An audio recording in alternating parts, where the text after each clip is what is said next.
You can never forget, can you, Carl Reissman? You can never forget those bloody war years. Those memories will haunt you forever.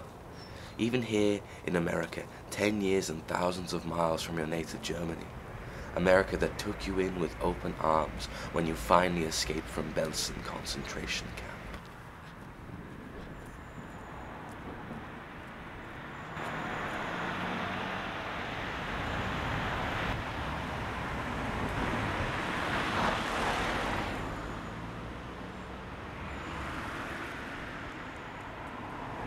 You arrive at the bus stop.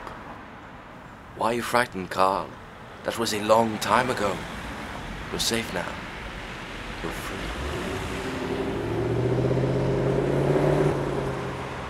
But you are afraid, aren't you, Carl? You'll always be afraid. Always remembering the horror, the hate, the suffering.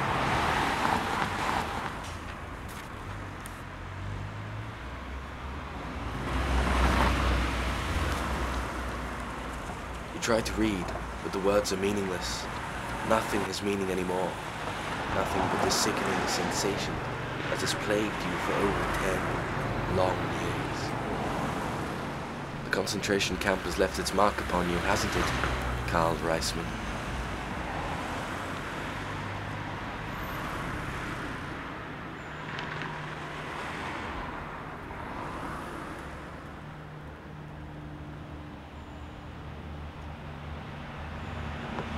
They live alone in their own little worlds of fear. You study their faces, their features, their eyes, always looking. What are you looking for, Carl? Who is it that you're afraid of? You look down at your paper, only sensing the civilians passing. Someone stops. And then, down deep inside you, you feel the chill, the cold chill, the chill of death. You stare at your paper, unable to raise your eyes, afraid to see what you know is there. You can't stand it. You look up, and you see him.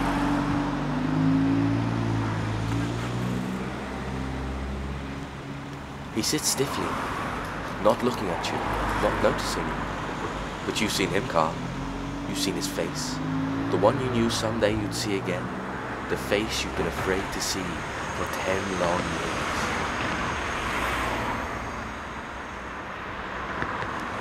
Carl. Carl.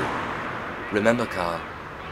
Remember the little man in the uniform who stood first before small groups, then crowds, then multitudes, and screamed them into a hysterical mission of world conquest.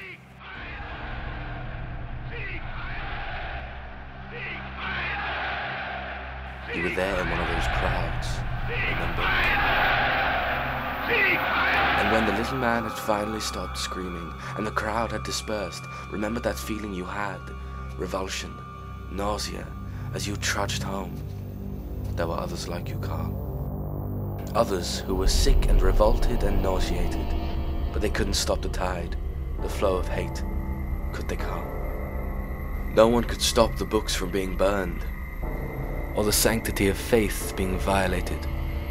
It was a madness that swept through your homeland like a plague, frenzied hate, exploding violence, a wild, uncontrollable wave that swept you and your kind along with it.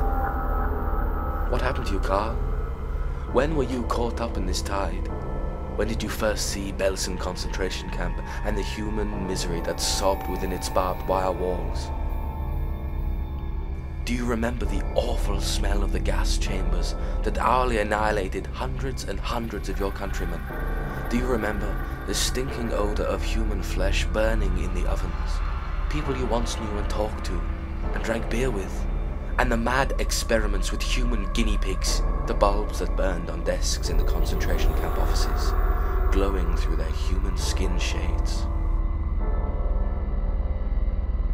Look, Carl. Look at the face of this man. Look and remember. Remember the guards that gleefully carried out the sadistic orders of the master race. Whipping, kicking, beating. The guards that eagerly dragged the women and children to the waiting, smoking ovens. Remember the guards that pushed and shoved, heaping the helpless campmates into the freshly dug mass graves. Remember their laughs. Look at this man and remember his face. The look that came into his eyes when the news came that the Russians were only a few kilometers away. It was over for you then, Karl. The killing and maiming and torturing was suddenly over for you. And yet it wasn't over, because he looked at you and swore. Someday I'll get you, Reissman. It's the last thing I do. And then you were free, hiding your clothes, losing yourself in the streams of refugees that choked the roads before the advancing Allied armies. And yet you weren't free, Karl. Even though you somehow got to America, you never forgot his promise. You carried the fear for 10 years. And now it's caught up with you. He's there, feeling your frightened eyes upon him. He's coming towards you, Karl. Run! Reissman, it's you! Run as you ran from Belsen, Karl. I swore I'd get you, Reissman. Run now, Karl, as you refused to run when that mad wave swept over Germany, sweeping you along in its bloody weight. Run from the millions of your countrymen who couldn't ride the tide you chose to ride, who were caught in its undertow. Run from the survivor of a human hell on earth, this survivor of a German concentration camp. Belsen concentration camp. The camp that you commanded.